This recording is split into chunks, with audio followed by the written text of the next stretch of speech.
नमस्कार दोस्तों, आप सभी का स्वागत है आपके अपने YouTube चैनल एग्रीकल्चर एग्ज़ाम गुरु में।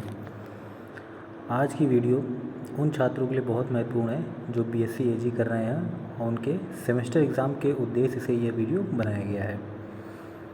अगर आपको वीडियो अच्छी लगे तो इसे लाइक, शेयर, सब्सक्राइब करना ना भूलें। हमारे चैनल में एग्रीकल्चर से रिलेटेड जितने भी कॉम्पिटिटिव एग्ज़ाम होते हैं उन सभी से रिलेटेड एग्रीकल्चर के क्वेश्चन डाले जाते हैं, तो कृपया हमारे चैनल को सपोर्ट करें। आज का जो हमारा टॉपिक है एग्रीकल्चर इंजीनियरिंग का renewable energy and green technology subject से रिलेटेड है, ठीक, जो छात्रों के सेमेस्टर एग्ज़ाम के लिए बहुत यूज़फुल है। तो चलिए शुरू करते हैं।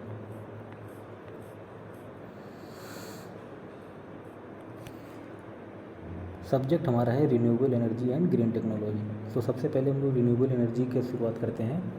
रिन्यूएबल एनर्जी पढ़ने से पहले हम लोगों को ये जानना होगा कि एनर्जी क्या होती है। रिन्यूएबल एनर्जी को हिंदी में कहते हैं नवीकरणीय ऊर्जा। तो नवीकरणीय ऊर्जा से को पढ़ने से पहले हम पढ़ेंगे एनर्जी यानी ऊर्जा। ऊर्जा को सिंपल भाषा में क्या कहते हैं?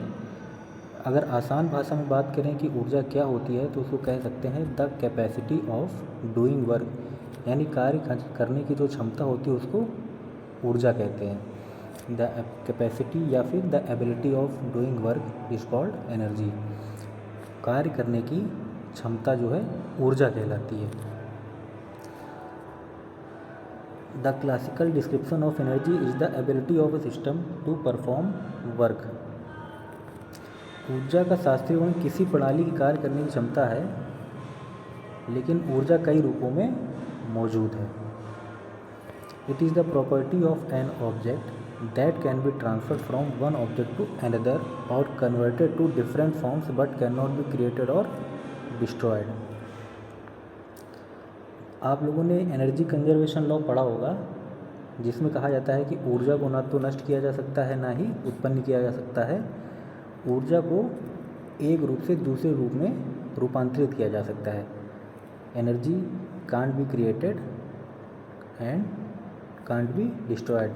Energy can be converted into one form to another form, ठीक, इसको एनर्जी कंजर्वेशन लॉ कहते हैं, ठीक। और ऊर्जा के इस प्रकार से असंख्य स्रोत हैं। अगर ऊर्जा के सोर्स की बात करी जाए कि एनर्जी कहाँ से मिलेगी हम लोगों को, तो इसके असंख्य स्रोत हैं, ठीक है।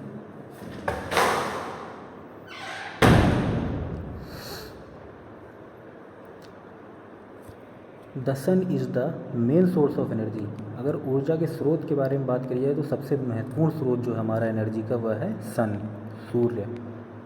पूरी पृथ्वी पर सूर्य पृथ्वी पर ऊर्जा का मुख्य स्रोत है, उससे बड़ा सोर्स कोई है ही नहीं।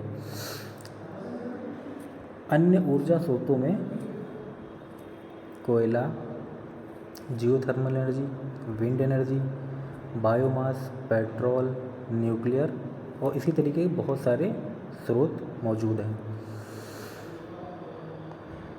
Energy is classified into various type based on sustainability as renewable sources of energy and non renewable sources of energy. ऊर्जा को स्थिरता के आधार पर ऊर्जा के नवीकरणीय स्रोतों और ऊर्जा के गैर नवीकरणीय स्रोतों के रूप में विभिन्न प्रकारों में वर्गीकृत किया गया है।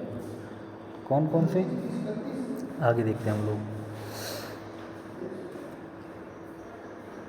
मेन रूप में एनर्जी के दो सोर्स होते हैं, इनको दो भागों में डिवाइड किया जा सकता है। एक होता है रिन्यूएबल सोर्सेज, एक होता है non renewable sources. Renewable sources को हम लोग कहते हैं नवीकरणीय ऊर्जा, नॉन रिन्यूएबल को कहते हैं अनवीकरणीय ऊर्जा। रिन्यूएबल सोर्सेज क्या होते हैं? Renewable sources of energy are available, plentiful in nature and are sustainable. These sources of energy can be naturally replenished and are safe for the environment. जो रिन्यूएबल सोर्स ऑफ एनर्जी होते हैं यह nature में सतत रूप से and व्यापक रूप से अवेलेबल है, यानी उपलब्ध है, हमें नेचर ने उपलब्ध करा रखा है। These sources of energy can be naturally replenished and are safe for the environment. ये जो एनर्जी के सोर्स हैं ये एनवायरनमेंट के लिए बहुत सेफ हैं, सुरक्षित हैं। जैसे उदाहरण के लिए हम देख लेते हैं सोलर एनर्जी, जैसे सूर्य, एनवायरनमेंट को कोई खतरा नहीं है। जियोथर्मल एनर्जी होता है, विंड एनर्जी होता है। विंड एनर्जी में हम लोग जैसे विंड मिल वगैरह पढ़ते हैं, विंड उसमें जो विंड एनर्जी और हम लोग इलेक्ट्रिसिटी बनाते हैं, ठीक। बायोमास एनर्जी होता है, हाइड्रो पावर एनर्जी होता है जिसके द्वारा भी हम लोग इलेक्ट्रिसिटी जनरेट करते हैं, और टाइडल एनर्जी जो समुद्र की तरंगों के द्वारा अवेलेबल होता है, ठीक है। तो ये टाइडल एनर्जी में आता है। हम लोग अब देख लेते हैं next non renewable sources. Non renewable sources कौन से होते हैं? Non renewable sources is a natural resource that is found underneath the earth, मतलब जो पृथ्वी की सतह के नीचे हम लोगों को पाए जाते हैं। This type of energy resources do not replenish at the same speed at which it is used, मतलब ये जो सोर्स हैं जितनी तेज़ी से हम लोग इनका उपयोग कर रहे हैं उतनी तेज़ी से ये हमको अवेलेबल नहीं हो पाते हैं। They take millions of year to replenish, ये कई वर्ष ले लेते हैं रिप्लेनिश मतलब बनने में। जैसे कोयला काफ़ी समय लगता है इनको बनने में, काफ़ी सालों लग जाते हैं, लेकिन जो उनका दोहन यानी उनका उपयोग जो है वो हम लोग काफ़ी तेज़ी से कर रहे हैं। कोयला, ऑयल, नेचुरल गैस, ठीक। तो ये सब चीज़ें जो हैं, ये जितने सोर्सेज ये सब नॉन रिन्यूएबल में आएंगी, ठीक है। आगे बढ़ते हैं। Difference between renewable and non renewable sources, नवीकरणीय ऊर्जा और अनवीकरणीय ऊर्जा में क्या अंतर होता है? तो सबसे पहला अंतर हम लोग देते हैं, the resources that can be renewed once they are consumed are called renewable source of energy. जो रिन्यूएबल सोर्स एनर्जी होते हैं उनको रिन्यू किया जा सकता है, जैसे सूर्य, हवा, इन सबको रिन्यू कर सकते हैं, ठीक। उनको बार बार उपयोग में लाया जा सकता है। द रिसोर्स नॉन रिन्यूएबल्स कौन से होते हैं? The resources that can not be renewed once they are consumed are called non renewable sources of energy. वे सोर्सेज जो एक बार रिन्यू हो चुके हैं तो उनको दोबारा उपयोग कंज्यूम नहीं कर सकते हैं, उनको नॉन रिन्यूएबल सोर्स कहते हैं, ठीक है। नेक्स्ट क्या है? These resources do not cause any environmental pollution. जो रिन्यूएबल एनर्जी सोर्स होते हैं उसमें कोई भी पर्यावरणीय प्रदूषण नहीं होता है। और जो नॉन रिन्यूएबल में क्या होता है? These resources cause environmental pollution. लेकिन जो नॉन रिन्यूएबल सोर्सेज होते हैं इनके द्वारा पोल्यूशन होने के चांस होते हैं। जैसे कोयला हम लोग जलाएंगे तो कोयला से धुआं निकलता है, उससे पोल्यूशन को नुकसान होता है। एक तो ये अंतर हो गया। नेक्स्ट है, रिन्यूएबल रिसोर्सेज आर इनएग्जॉस्टिबल। जो रिन्यूएबल सोर्सेज हैं ये इनएग्जॉस्टिबल होते हैं, मतलब ख़त्म नहीं होते हैं। जैसे सूर्य कभी ख़त्म नहीं होगा, हवा कभी ख़त्म नहीं होगा, पानी कभी ख़त्म नहीं होगा। तो ये सब चीज़ें जो रिन्यूएबल में आती हैं। Non renewable sources are exhaustible. जो नॉन रिन्यूएबल सोर्सेज होते हैं वो एग्जॉस्टिबल होते हैं, यानी वो ख़त्म हो सकते हैं। जैसे कोयला, पेट्रोलियम, ये सब ख़त्म हो सकते हैं, ठीक है। Next, renewable sources are not affected by human activities. Human activities से जो रिन्यूएबल सोर्सेज हैं वो अफेक्ट नहीं होते हैं। जो non renewable sources are affected by human activities, ये ह्यूमन एक्टिविटी के द्वारा अफेक्ट हो सकते हैं। नेक्स्ट क्या है? Example of renewable sources. जो रिन्यूएबल एनर्जी के सोर्सेज उनके एग्जाम्पल कौन कौन से? जैसे हवा, पानी, solar, air, water and solar energy, ठीक। Example of non renewable sources, non renewable sources के कौन कौन से एग्जाम्पल हैं? Natural gas, coal and nuclear energy, ये सब नॉन रिन्यूएबल में आ जाएंगी। नेक्स्ट,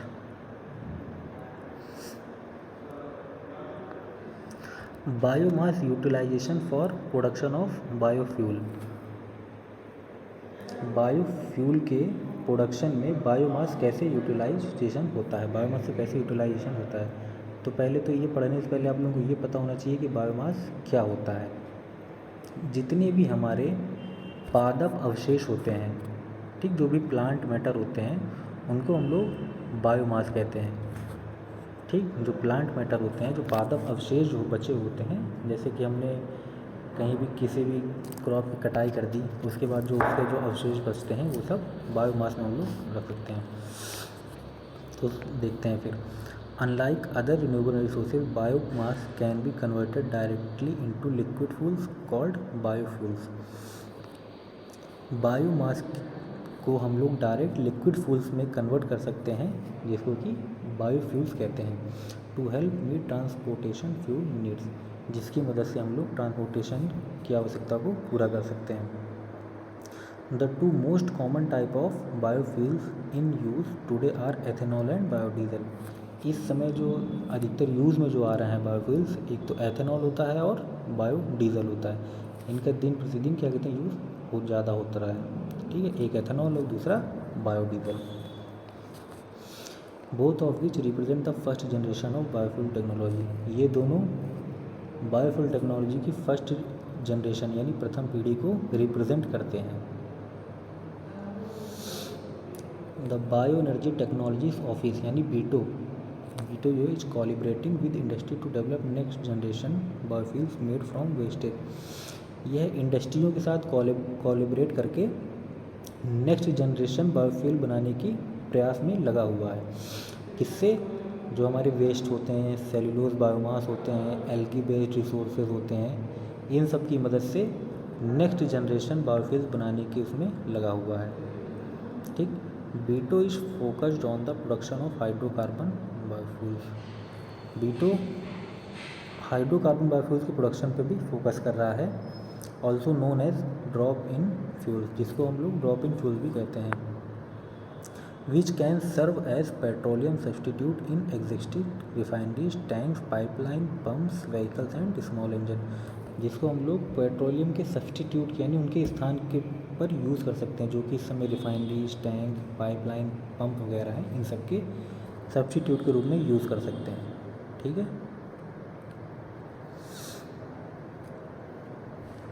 नेक्स्ट है हमारा एथेनॉल।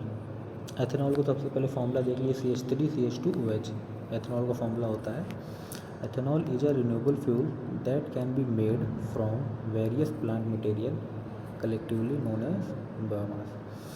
जो एथेनॉल होता है एक रिन्यूएबल फ्यूल होता है जो कि विभिन्न प्रकार के प्लांट मटेरियल से बनाया जाता है, जिसको बायोमास कहते हैं। आपको बता ही चुका है बायोमास क्या होता है। जितने भी प्लांट मैटर होते हैं उनको हम लोग बायोमास कहते हैं। Ethanol is an alcohol used as blending agent. Ethanol एक प्रकार का एल्कोहल है जिसको हम लोग ब्लेंडिंग एजेंट के रूप में यूज़ कर सकते हैं। ब्लेंडिंग एजेंट वो होता है जिसको मिलाया जाता है किसी में, विद गैसोलीन टू इंक्रीज़। इसको हम लोग गैसोलीन के साथ मिलाकर इसका ऑक्टेन इंक्रीज़ करते हैं और कट डाउन कार्बन मोनोऑक्साइड और कार्बन मोनोऑक्साइड को कम करते हैं, and other smog causing emission, और दूसरे जितने खतरनाक स्मॉग होते हैं उनको कम करने की कोशिश करते हैं, ठीक है। The most common blend of ethanol is E10। सबसे जो कॉमन मिक्सचर होता है एथेनॉल का वो होता है E10। E10 का मतलब होता है कि 10% एथेनॉल लेंगे और 90% हम लोग गैसोलीन लेंगे, ठीक। ये कॉमन है, ये सब सामान्य रूप में हम लोग इसका यूज़ कर सकते हैं। And is approved for use in most conventional gasoline power vehicles. और अधिकतर जो गैसोलीन पावर व्हीकल होते हैं जिसमें गैसोलीन हम लोग यूज़ कर सकते हैं उसमें E15 तक हम लोग यूज़ कर सकते हैं। जैसे E15 का मतलब हो जाएगा 15% एथेनॉल एंड 85% गैसोलीन। E15 का मतलब हो जाएगा 15% एथेनॉल, उसमें 15% हम लोग एथेनॉल लेंगे और 85% गैसोलीन लेंगे।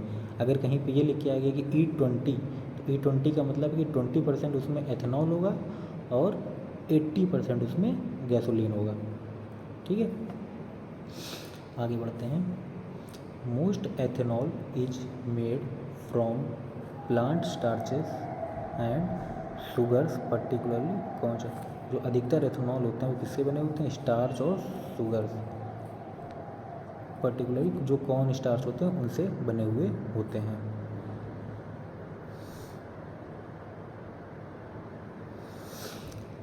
आते हैं नेक्स्ट बायोडीजल पे। Biodiesel is a liquid fuel produce from renewable sources such as new and used vegetable oils and animal fats. Biodiesel जो होता है एक द्रवित ईंधन होता है जो कि रिन्यूएबल सोर्सेज से प्रोड्यूस होता है, जैसे कि नए या फिर यूज्ड या उपयोग किए हुए जितने वेजिटेबल ऑयल होते हैं या फिर एनिमल फैट होते हैं, ठीक। and is a cleaner burning replacement for petroleum based diesel fuel। यह पेट्रोलियम बेस्ड जितने भी डीजल फ्यूल होते हैं उनका एक साफ़ सुथरा रिप्लेसमेंट हो सकता है। Biodiesel is non toxic and biodegradable and is produced by combining alcohol with vegetable oil, animal fat और रिसाइकिल्ड कुकिंग ग्रीस। जो बायोडीजल होता है ये नॉन टॉक्सिक होता है, डिग्रेडेबल होता है यानी बायोडिग्रेडेबल यानी कि जैव घटकों में टूट सकता है, टॉक्सिक नहीं होता है। और इसका प्रोडक्शन कैसे होता है? By combining alcohol with vegetable oil, by combining alcohol with vegetable oil. इसका एल्कोहल को वेजिटेबल ऑयल से या फिर एनिमल फैट इन सब से कंबाइन करके हम लोग बना सकते हैं। ठीक, आगे बढ़ते हैं। Like petroleum derived diesel, biodiesel is used to fuel compressor ignition diesel engine. Petroleum के द्वारा जो डीजल इंजन चलता है उसी तरह हम लोग बायोडीजल का भी यूज़ कर सकते हैं। जो कंप्रेशन इग्निशन इंजन होते हैं जिसको सीआई इंजन बोलते हैं, डीजल इंजन को कंप्रेशन इग्निशन इंजन ही बोलते हैं, आप लोगों ने पढ़ा होगा। तो इसको हम लोग उसमें भी यूज़ कर सकते हैं। ठीक, biodiesel can be blended with petroleum diesel in any percentage. जो पेट्रोलियम डीजल होता है उससे हम लोग बायोडीजल को ब्लेंड यानी मिक्स कर सकते हैं किसी भी परसेंट पे, इंक्लूडिंग जैसे B100 मतलब हो गया प्योर बायोडीजल, उसमें कोई भी पेट्रोलियम डीजल नहीं होगा। And the most common blend जो कॉमन होता है ब्लेंड वो होता है B20 मतलब होता है अ ब्लेंड कंटेनिंग 20% बायोडीजल। उसमें 20% बायोडीजल होगा और 80% होगा पेट्रोलियम डीजल। ठीक है, अभी हम लोगों ने ऊपर पढ़ा था। ठीक, उसी तरीके से ये भी है। इसी तरह अगर B10 होगा तो इसका मतलब 10% होगा बायोडीजल और 90% होगा हमारा पेट्रोलियम डीजल। ठीक, energy pervades all sector of society. Energy को लगभग हर सोसाइटी में, जैसे इकोनॉमिक्स हो, लेबर हो, एनवायरनमेंट हो, इंटरनेशनल रिलेशन हो, इन सब सेक्टर में यूज़ होता है, जैसे housing, food, transportation, recreation and more.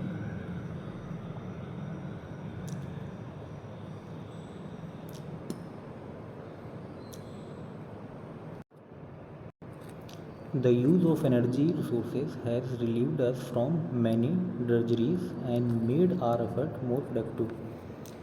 तो जितने भी एनर्जी रिसोर्सेज हैं इनके उपयोग ने हमें काफ़ी कठिनाइयों से छुटकारा भी दिला दिया है। जैसे जैसे हम लोग एनर्जी का यूज़ करते हैं काफ़ी कठिनाइयाँ से छुटकारा मिल गया है, काफ़ी इजी हो गया है। And made our efforts more productive, वो हमारे प्रयासों को अधिक प्रोडक्टिव बना दिया है। Human being once had to depend on their own muscles to provide the energy necessity to work. आज के ज़माने में मनुष्यों को अपने मांसपेशियों अपने शरीर का उतना यूज़ क्या कहते हैं नहीं करना पड़ रहा है काम करने के लिए जितना पहले के ज़माने में यूज़ करना पड़ता था। मतलब हम लोग की जो एफर्ट है वो कम हो गया है। Today our muscle supply less than 1% of the work done in industrialize world. लगभग हम लोगों का जो मसल्स है यानी मांसपेशियाँ जो हैं 1% से भी कम काम करती हैं इंडस्ट्रियल वर्ल्ड को अगर देखा जाए। ठीक है, energy might best be describe in terms of what it can do. ऊर्जा का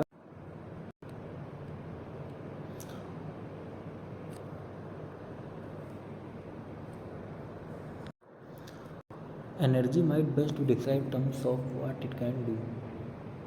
एनर्जी का वर्णन इस प्रकार किया जा सकता है कि सबसे ज़्यादा वह क्या यूज़ करती है, उसके उपयोग करने के ऊपर डिपेंड करता है कि उसको वर्णन कैसे किया जा सकेगा। We can not see energy only its effect, we can not make it only we can use it. हम एनर्जी को देख नहीं सकते, सिर्फ इसके प्रभाव को देख सकते हैं। We can not make it, हम इसको बना नहीं सकते, ओनली यूज़ कर सकते हैं। And we can not destroy it, और हम ना इसको डिस्ट्रॉय कर सकते हैं। Unlike food and housing, energy is not valued in, but for